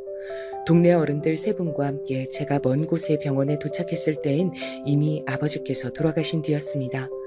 병원에서 힘들게 버티시다가 세상을 떠나신 아버지의 뒤를 따라 어린 여동생도 짧은 생을 마감하였어요. 어머니께선 저를 보시자마자 눈물을 줄줄 흘리셨습니다. 다행이다, 우리 문철이. 너라도 무사해서 아무런 변을 당하지 않아서 정말 다행이야. 사고의 후유증으로 어머니께선 한쪽 다리를 영영 절게 되셨습니다. 그리고 한쪽 얼굴엔 커다란 흉터가 남게 되었어요. 각각 오른팔과 오른뺨이었습니다. 어머니의 왼편에 아버지가 계셨다고 했습니다. 어머니의 다리 위에 여동생이 앉아 있었고요. 사고가 터진 직후 아버지께서 그 짧은 찰나에 어머니와 여동생을 향해 몸을 돌리시며 팔을 뻗어 감싸 안으셨다고 합니다. 그 마지막, 날 보던 그 얼굴, 그 표정, 그 절박한 눈빛이 한시도 잊히지 않는다. 덕분에 내가 산 거야. 그런데 우리 어린 딸을, 우리 문희를 지키지 못했으니 내가 무슨 면목이 있을까 싶구나. 어머니께선 슬픔을 가누지 못하시며 한탄하셨습니다. 저는 그때까지 제가 또래보다 무척 성숙한 아이였다고 스스로 생각을 하고 있었는데 그것은 대단한 착각이었단 것을 그날에 깨달았죠. 저는 집안에 불어닥친 거대한 비극을 감당할 수가 없었습니다. 비극을 마주하는 신용조차 할 수가 없었어요. 저는 어머니께 아무런 도움도 되지 못하는 쓸모없는 자식이란 생각이 들어서 자괴감만 가득했습니다. 그런 저를 보며 오히려 어머니께서 삶의 의지를 태우셨단 것이 지금 생각해도 눈물이 나는 일이 아닐 수가 없어요. 문철아, 너 그거 아니? 너는 네 아버지를 많이 닮았단다. 아니에요. 제가 무슨 아버지를 닮았어요. 아버지가 보고 싶으셔서 일부러 그런 소리를 하시는 거죠? 거짓말이라고 생각했습니다. 자라는 동안에 저는 얼굴이 어머니와 닮았단 소리만 많이 들어왔으니까요. 반면에 여동생은 어린데도 벌써부터 얼굴에서 친탁을 한 게 보인다는 소리를 들었더랬죠. 아버지를 닮은 건 제가 아니라 여동생 쪽이었다 여겼습니다. 게다가 두 사람이 같은 사고로 떠나기까지 했으니 여러모로 닮아 있었죠. 그러나 어머니께선 제가 돌아가신 아버지와 판박이라고 하시면서 아버지의 몫까지 대신하여 저를 꼭 잘 키워내겠다는 사명감으로 가득하다고 말씀을 해주셨어요. 왜 저를 아버지와 겹쳐보셨는지 저는 시간이 지나면서 자연히 알게 됐죠. 아주 어릴 적에 영문도 모르는 채로 똑똑이 소리를 들었던 것과 연관이 있었습니다. 제가 공부에 재능이 있었더라고요. 혹자는 공부를 노력의 영역이라고 칭한다고 하지만 저는 재능의 영역에 가까운 것이라 여기고 있습니다. 제가 몸소 체험을 해본 결과 그랬습니다. 학습의 이해도 탐구력 같은 것이 달랐거든요. 사춘기가 오면서부터 저는 공부를 더욱 파고드는 모범생이 되었으나 도무지 집에 붙어있을 줄을 몰랐습니다. 정처 없이 바깥을 배회하곤 했어요. 어차피 동네의 눈은 하나인 것과 마찬가지였기에 동네에서 멀리 떨어진 곳까지 가서 시간을 보내며 딱히 할 게 없어 교과서를 달달 외웠습니다. 집이 싫었어요. 더 이상 아버지가 계시지 않는 집이, 여동생의 울음소리가 들리지 않아서 조용한 집이 그냥 싫었습니다. 저와 함께 코 흘리기 시절을 보냈던 동네 친구들 중에서 절반 이상은 이사를 간 상태였어요. 그 중에서 다시 절반 이상은 자식 교육을 이유로 들었다고 하였습니다.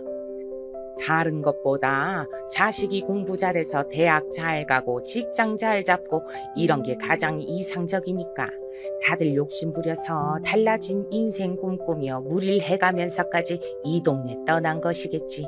왜 안 그러겠어? 그런 걸 보면 세상 참 불공평하지 않아? 문철인 학원 하나 안 다닌다는데 맨날 학교 전체에서 1등, 2등 다툰대잖아.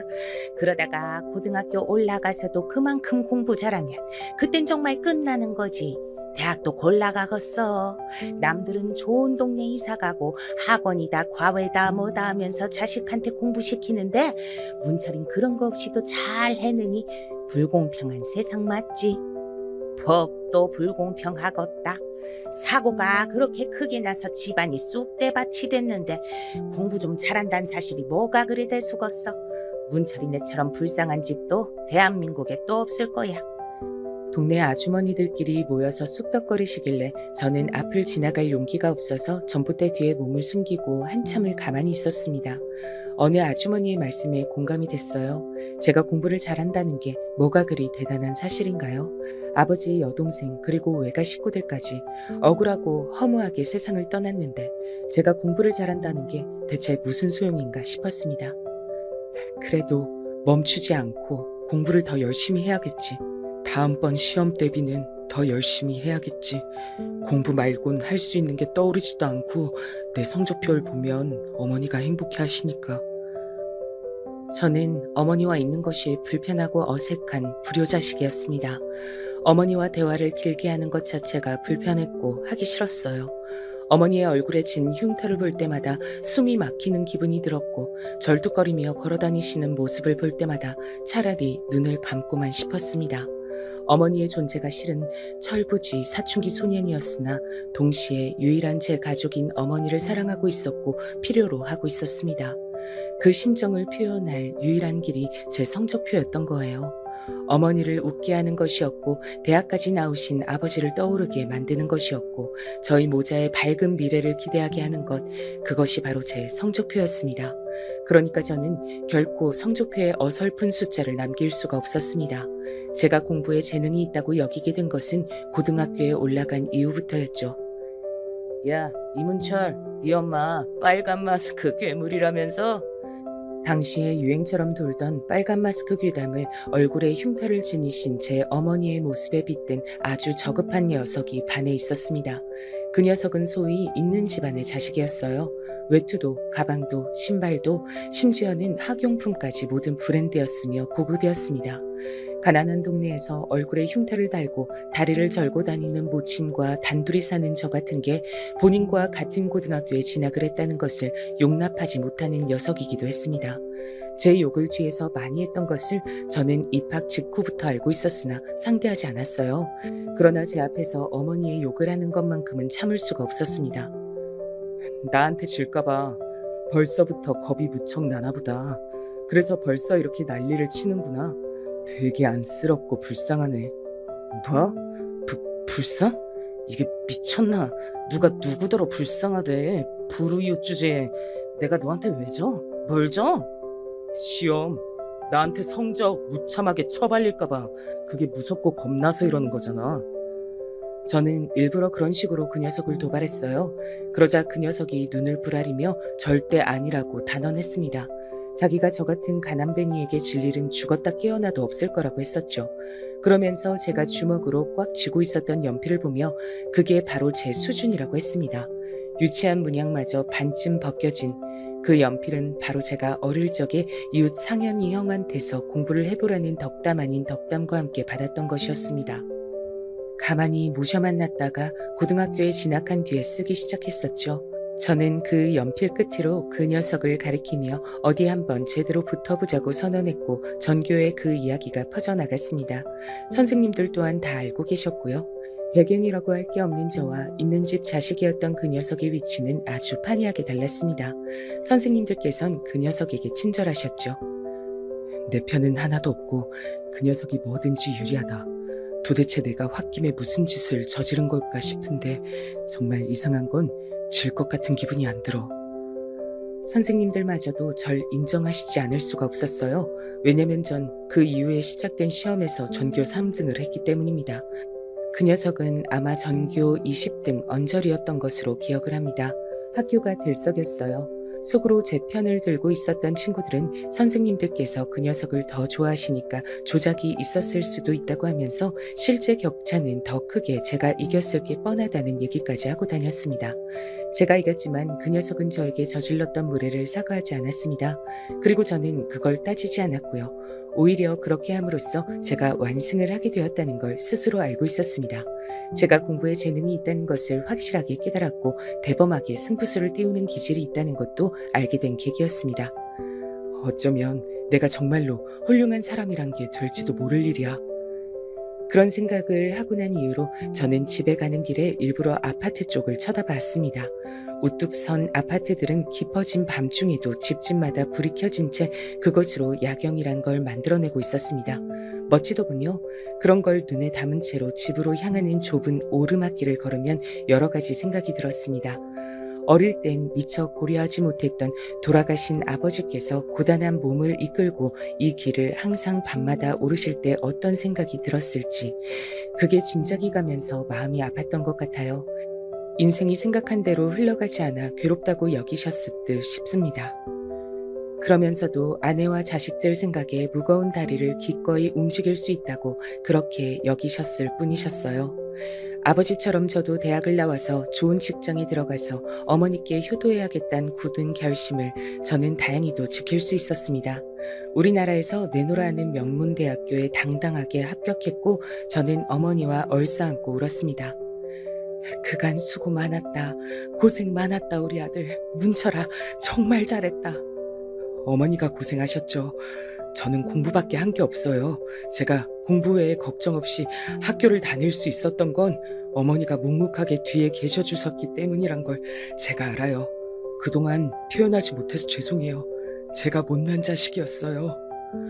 부끄럽고 민망하다고 그리고 아버지와 여동생의 일이 생각나서 괴롭다고 그런 핑계를 대며 어머니와 일부러 서먹하게 지냈던 제가 진심을 내어 보였습니다. 죄송하다고 몇 번이나 사과를 드렸죠. 그러자 어머니께선 제 대학 합격증보다 저의 이런 진심 가득한 고백이 1000배, 10,000배로 더 기쁘다고 말씀해 주셔서 저는 목 놓아 울고 말았습니다. 회한이 넘치는 지난 날들을 뒤로한 채 앞만 보고 살겠다는 의지를 다진 저는 명문대를 졸업하고 나서 대기업에 입사했습니다. 현재는 취업 시장이 꽁꽁 얼어붙었다고 하지만 당시에도 엄연히 대기업은 대기업이었기에 엄청난 경쟁률을 뚫은 쾌거였어요. 그렇게 살다 보니 어느새 제가 아파트에서 도시 전경을 바라보고 있더군요. 아름답기도 하고 쓸쓸하기도 한 그런 모습이었습니다. 어머니께선 아파트 생활이 처음엔 어색하고 묘하다고 생각했는데 금세 적응이 됐다고 하셨죠. 인간이란 게 이런 거구나 싶어. 우리가 오래 지냈던 그 옛날 동네도 맨 처음엔 막막한 기분만이 드는 곳이었거든. 하지만 불과 얼마 지나지 않아서 다닥다닥 붙은 집들도 좁은 길도 오르막도 다 적응이 되더라. 무섭게 적응하면서 사는 동물인가 봐. 어머니의 말씀엔 집안에 닥쳤던 크나큰 비극이 있었지만 그래도 어쨌든 하루하루를 살아온 저희 모자의 지난 발자취를 겨냥하는 날카로움이 담겨 있었습니다. 저는 대기업에 입사하기 전부터 만났던 여자친구가 있었어요. 어쩌면 결혼도 잠시 생각했던 그런 사이였던 듯 싶습니다. 마음씨 착하고 수더분한 여자친구였는데 집안의 가장이었죠. 딸린 동생만 셋, 사고 후유증으로 몸이 불편하신 양친까지. 그렇기에 저와 어딘가 통하는 구석이 있었나 봅니다. 3년 가까이 만났는데 제가 대기업에 들어간 이후로 유독 몇 번 감정적으로 싸웠고 어머니께선 저에게 헤어지라고 권하셨습니다. 어떻게 헤어지겠냐며 제가 망설이자 그때 어머니께서 해주신 말씀이 기가 막혔습니다. 얄팍한 동정으로 붙잡고 버티지 마라 문철아.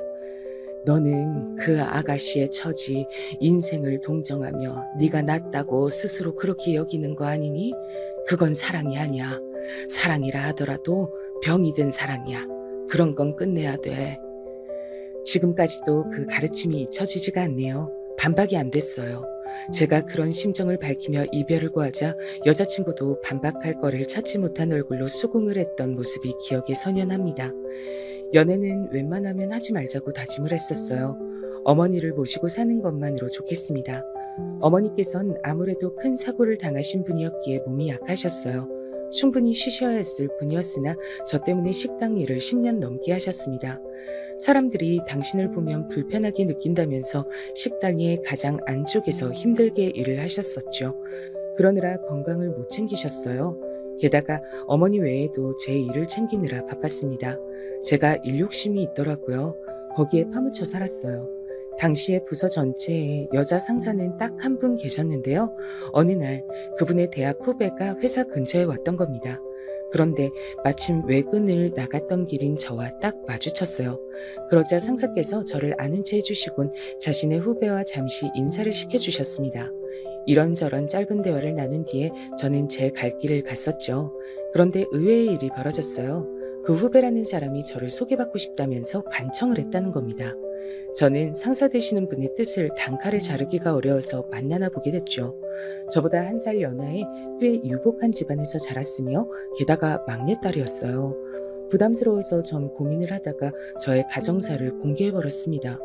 그럼에도 절 포기를 안 하더라고요. 그 모습에 제가 흔들렸고 결정적으로 어머니께 상냥하게 구는 모습을 보고서 완전히 넘어가게 됐던 것이죠. 그렇게 제가 아내와 이어지게 됐던 겁니다. 장모님께선 저를 반기지 않으셨지만 의외로 장인어른께서 곧장 저를 허락하셨습니다. 제가 자라온 환경 그리고 제가 이뤄낸 성과 이 두 가지를 종합해서 봤을 때 높은 점수를 줄 수밖에 없다고 발언하시며 당장 결혼하라고 하셨습니다. 정말 얼떨결에 결혼까지 간 거였어요. 이래서 결혼할 인연은 따로 있다고 사람들이 그런 소리를 떠드는구나 싶더라고요. 우리 아들이 이렇게 장성해서 결혼까지 하다니 이젠 내가 여한이 없다. 어머니의 말씀에 저는 불길해졌습니다. 그런 모습이 마치 떠나실 준비를 하시는 것만 같아서 당신의 건강 상태가 삶을 오래 허락하지 않고 있음을 본능적으로 아신 것만 같아서 심장이 떨렸던 것 같아요. 결혼한 이후 제가 어머니 때문에 불안해하고 있을 때 아내는 힘든 길을 걷고 있었습니다. 반년 만에 임신을 했는데 아들이었어요. 기쁨은 오래가지 않았고 유산을 겪었습니다. 이듬해 또다시 아들을 임신했는데 이번에도 유산이 됐습니다. 두 번째로 유산했을 땐 장모님께서 들어누우셨을 정도예요. 장인어른께서는 아내를 향해 불같이 화를 내셨습니다. 집에만 있을 것이지 그러기에 왜 돌아다녔어? 일전에 유산을 겪고도 너는 학습이 안 되냐? 네가 이렇게 머리가 나쁘니까 내가 머리 똑똑한 놈을 붙여준 것이었는데도 별 소용이 없었구나. 장인어른, 그러지 마십시오. 이 사람이 가장 힘들고 가장 아픕니다. 그렇게 나무라지 않으셔도 이미 괴로운 사람이에요. 저는 아내의 편을 들었고 그게 당연한 것이었습니다. 유산으로 계속해서 힘들어하는 아내의 곁을 저는 묵묵하게 지켜왔죠. 어머니께선 이때 건강 상태가 너무 안 좋아져서 병원에 입원하신 뒤였습니다. 유산이란 소식을 전해야 하는 제 발걸음이 천근만근 무거웠어요. 손주를 꼭 보여드리고 싶었는데 제 마음처럼 되질 않았습니다. 유산 소식에 슬퍼하시던 어머니께선 며칠 후 돌연 밝은 미소를 지으셨어요. 요새 내가 네 아버지한테 아파트 자랑을 하는 중이야. 아버지한테요? 꿈에서 만나신 모양이에요. 맞아. 요새는 매일 보거든. 근데 이상하게 네 동생이 안 보여. 우리 딸, 우리 아기, 우리 문이 어디 갔을까? 미소를 지은 인묘한 다르게 텅 빈 눈빛을 하던 어머니께선 그로부터 며칠 뒤 고단한 육신을 영원히 벗어 던지셨습니다. 오열하는 제 옆에서 아내도 목 놓아 울었습니다. 돌아가시기 전에 제가 좋은 소식을 안겨드렸어야 했는데 죄송해요, 어머님. 제가 죄송합니다. 어머니께서 떠나신 이후 저도 그랬지만 아내가 정말 많이 침울해했어요. 걱정이 될 정도였는데 어느 날 갑자기 저한테 이런 소리를 하더라고요. 꿈에서 어머님 뵀는데 나한테 딸이 생길 거니까 기다리라고 하시더라. 저는 별 얘기 아닌 것으로 치부했는데 몇 달 후에 아내가 진짜로 딸을 임신했습니다. 날아갈 듯이 기뻤고 힘들게 얻은 딸이 태어났을 때 제가 깜짝 놀랐습니다. 갓난 딸의 얼굴에서 돌아가신 제 아버지 그리고 친탁을 한 외모였던 여동생이 얼핏 보이는 것 같았거든요. 유전을 하필 그렇게 봤다니 신기한 일이었어요. 딸이 태어나고 나서 아래로 아들이 2녀석이나 태어났답니다. 장모님께선 마치 유산으로 잃은 아이들이 이제야 때를 맞춰 태어난 것 같다고 하셨죠. 귀중한 자식들이었습니다. 저의 피를 이은 자식들은 더 확장해서 말을 하자면 돌아가신 부모님의 핏줄들이기도 했으므로 그분들이 세상에 존재하셨다는 증거이기도 했습니다. 아들 녀석들은 내성적인 반면 딸은 어릴 때부터 활달했고 시끄러웠어요. 공부하는 썩 인연이 없는지 열심히 지원을 해줘도 그만큼 성적은 안 따랐고 대신에 손재주가 좋아서 그림을 배우지 않아도 잘 그리는 편이었고 글짓기도 좋아했습니다. 신기한 점은 아들 녀석들은 처음부터 공부들을 꽤 했다는 것입니다. 제가 공부를 재능의 영역이라 보는 또 다른 이유 중 하나라고 할 수 있겠네요. 아내는 딸만 생각하면 골치가 아프다고 이 말을 짚었으나 저는 활기찬 딸이 보기 좋았어요. 매사에 밝고 명랑하고 당당했던 딸은 대학 입시를 앞두고 드물게 수심 깊은 얼굴을 했습니다. 내일 시험을 망치면 어떡하죠? 재수할 자신은 없는데 저는 항상 왜 이 모양일까요? 하던 대로 편하게 해. 좋은 대학 못 가면 어때? 성적 맞춰 들어간 곳에서 원하는 전공 공부하면 되는 거야. 나름의 길을 걷는 거지. 세상 모든 사람이 훌륭한 사람이 될 필요는 없어. 아빠, 훌륭한 사람이 뭘까요? 그 순간 제 심장이 욱신거렸어요. 걷잡을 수 없을 정도의 빠른 속도로 옛 추억이 밀려들었습니다. 저는 붉어진 눈시울을 들키고 싶지 않아서 괜히 창밖을 봤죠. 주상복합의 고층 아파트 아래로 도심의 야경이 물결치고 있었습니다. 훌륭한 사람이란 꼭 이런 집에 살지 않아도 인생의 가치와 행복을 놓지 않고 살아가는 사람이란다. 저도 모르게 그런 대답을 내놓았고 딸은 씩 웃더니 용기를 얻었다고 했었죠. 오히려 평소보다 살짝 더 결과가 좋게 나와서 딸은 제법 괜찮은 대학을 나올 수 있었답니다. 저는 대기업 임원까지 갔어요. 겸손하게 굴고 싶어서 그러는 것이 아니라 정말 진심으로 운이 좋았다고 생각합니다. 똑같이 노력을 해도 어떤 사람 앞에서는 진흙길이 기다리고 있는 반면 고속도로가 놓아지는 경우도 있는 법이더군요. 제가 남들보다 뛰어났다기보단 시기적절하게 모든 것이 따라주었던 덕택이 컸다고 봅니다. 그리고 오르막이 있으면 내리막도 있는 법이었어요. 저는 적나라하게 나가라는 압박을 받기 시작했습니다. 더 이상 제가 할 업무는 없었습니다. 저에게 일이 주어지지 않았고 쓸모를 다했으니 이제 필요 없다는 통보를 받은 셈인 것에 씁쓸했죠. 저의 가진 열정을 쏟았건만 이제는 월급만 많이 받아가는 인력은 골치 아프다는 압박 속에 자괴감을 느끼고 있었습니다. 저는 아내에게 솔직한 심정을 털어놨어요. 나는 아직 일을 하며 살고 싶어. 한가로이 여유나 즐기며 취미생활로 일상을 점철하는 거 그거 아직 이르다고 생각해. 뒷짐을 진 채 물러나서 자식들 인생 지켜보기만 하는 거 아직 안 하고 싶은 것 같아. 아무 일이라도 찾아서 해볼 생각이야. 회사 일은 이대로 마무리 지어야겠지. 당신이 원하는 대로 해. 어떤 일이든 난 응원해줄 준비가 돼 있으니까. 옛날에 내가 2번 유산 겪는 동안 당신이 단 한 번도 나한테 질책하는 말 하지 않았던 거 알고 있어? 당신 입장에서도 자식 잃은 건데 그저 나를 위하고 살펴줬었잖아. 나는 시간 지나고 보니까 그게 두고두고 고맙더라. 그래서 결심했었어. 언젠가 당신에게 괴로운 순간이 오면 무조건 당신 편에서 위로와 응원을 보내겠다고. 아내의 말에 눈물이 절로 났습니다. 아무리 살아도 답을 모르겠는 것이 인생. 그러나 살아간다는 것 자체로 깊은 의미가 있는 것이었어요.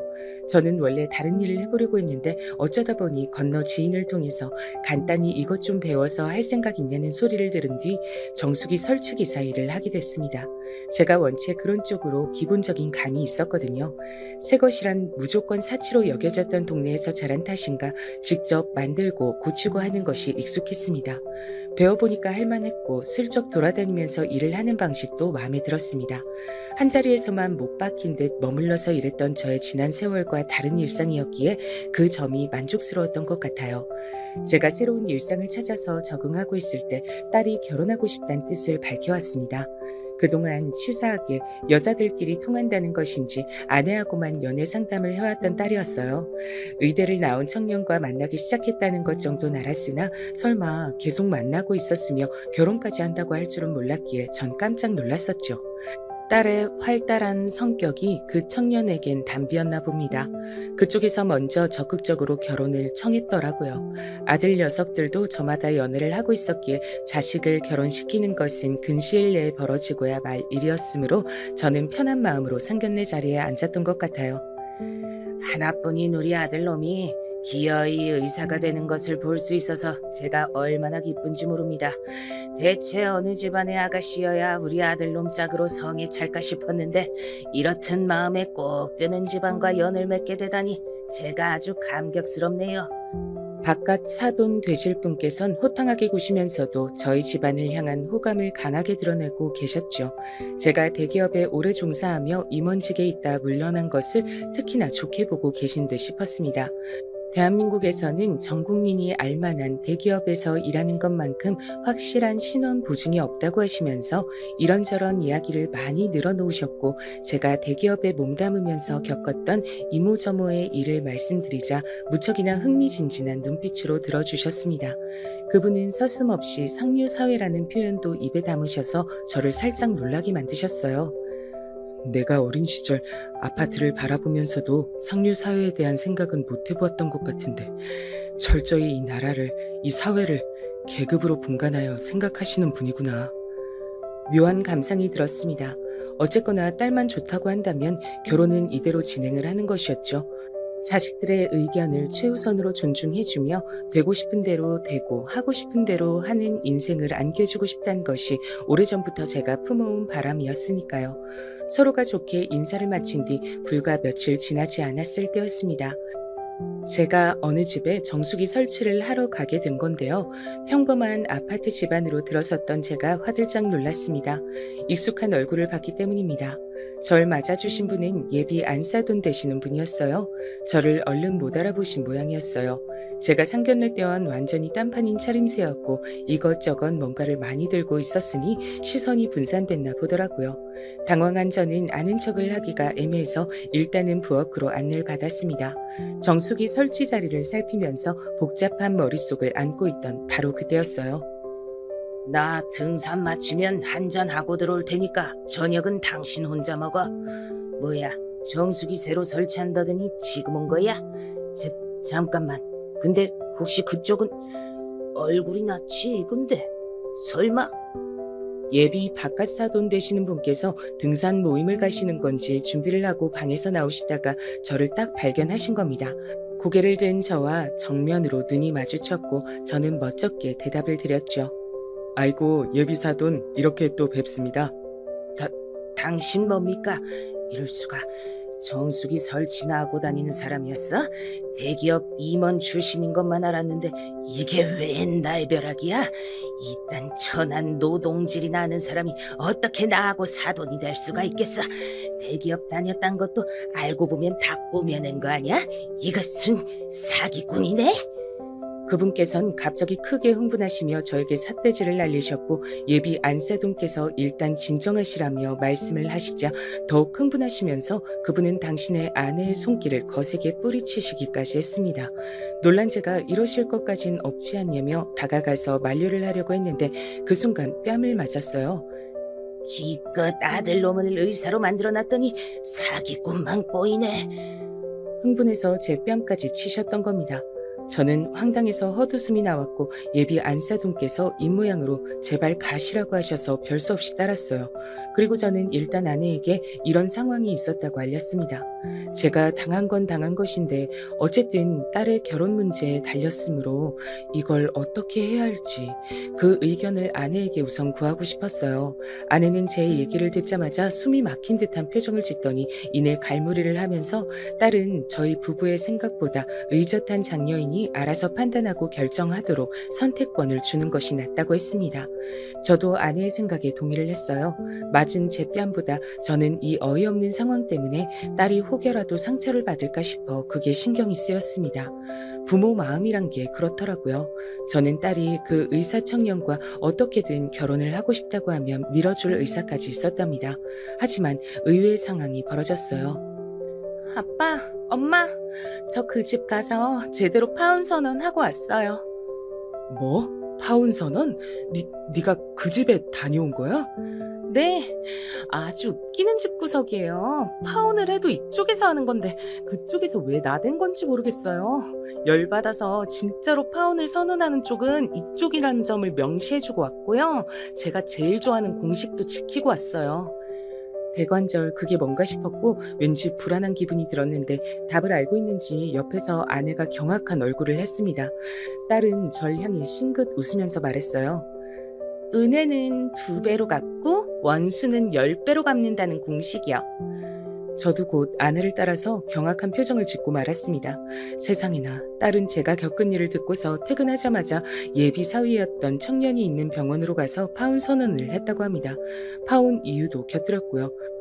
병원 동료들이 모두 보는 앞에서 파혼을 당한 청년은 넋이 빠져서 바닥에 주저앉았다고 하더군요. 그 뒤로 딸은 그 집에 찾아가서 이제 막 귀가를 하신 참이었던 예비 바깥 사돈 되실 분이었던 양반의 귀싸대기를 있는 힘껏 때렸다고 합니다. 나 죽네. 여보, 구급차 불러. 빨리 신고해. 젊은 여자한테 뺨 한 대 맞은 걸로 뭘 그렇게 엄살이세요? 어우, 술 냄새. 그러니까 천지분간이 안 되시는 거겠죠. 이런 수준 낮은 인간을 하마터면 시아버지라고 부를 뻔했다니. 어쩌다가 부동산 하나 잘 터져서 팔자 펴고 살았던 졸부주제에 아들 하나 온 사력을 다해 투자해서 의사 만든 것 가지고 기고만장해서 아들 결혼까지 계산기 두들겼던 그 천박함. 당신 같은 인간은 죽었다 깨어나도 우리 아빠의 발 뒤꿈치도 못 따라와. 밑바닥에서부터 차근차근 올라와서 정상을 찍으셨고 그렇기 때문에 모든 단계가 인생에서 필요하다는 것을, 인생의 가치를 속물적인 것에만 둘 필요가 없다는 것을 알고 계신 우리 아빠를 당신의 그 저급한 수준으로 어떻게 이해할 수가 있겠어요? 안 그래요? 시원하게 쏟아내는 동안 딸은 하도 세게 때리느라 얼얼해진 자신의 손바닥에서 느껴지는 그 감각마저 짜릿했다고 합니다. 그런 뒤 멍하게 서 계시던 예비 안사돈이셨던 분을 향해서 이렇게 속삭인 뒤 그곳을 떠났다고 해요. 우리 아빠 같은 남자하고 결혼하셨다면 지금처럼 어두운 얼굴이 아니라 밝은 얼굴로 나이가 드셨을 텐데 우리 엄마처럼요. 당당하게 행적을 밝힌 딸 앞에서 저희 부부는 못 당하겠다며 고개를 저었으나 입가에는 각자 미소가 그려져 있었습니다. 딸에게 파혼을 당한 그 청년은 제발 다시 기회를 달라며 빌었으나 소용이 없었죠. 그래서인지 어째서인지 몇 달 후에 들려온 소식은 그 집 내외께서 이혼을 하셨고 그 청년이 모친하고만 산다는 것이었습니다. 다혈질을 제대로 발휘하시며 제 뺨을 치기까지 하셨던 그분은 처자식을 모두 잃으신 셈이었죠. 자랑스러운 효녀, 저희 딸은 그 뒤로 더욱 좋은 인연을 만났답니다. 사람이 외향적이진 못한데 진실되고 신중한 면이 강한 인물이죠. 활발한 딸하고 다르기에 서로 보완이 잘 되더라고요. 얼마나 잘 맞는지 믿거나 말거나 부부싸움을 한 번도 안 하면서 사는 중이라고 하네요. 저희 부부도 그의 질세라 더욱 화목하게 잘 살려고 노력을 하며 지낸답니다. 하늘에서 먼저 떠난 제 가족들이 저를 보며 부디 뿌듯해하고 있으면 좋겠네요.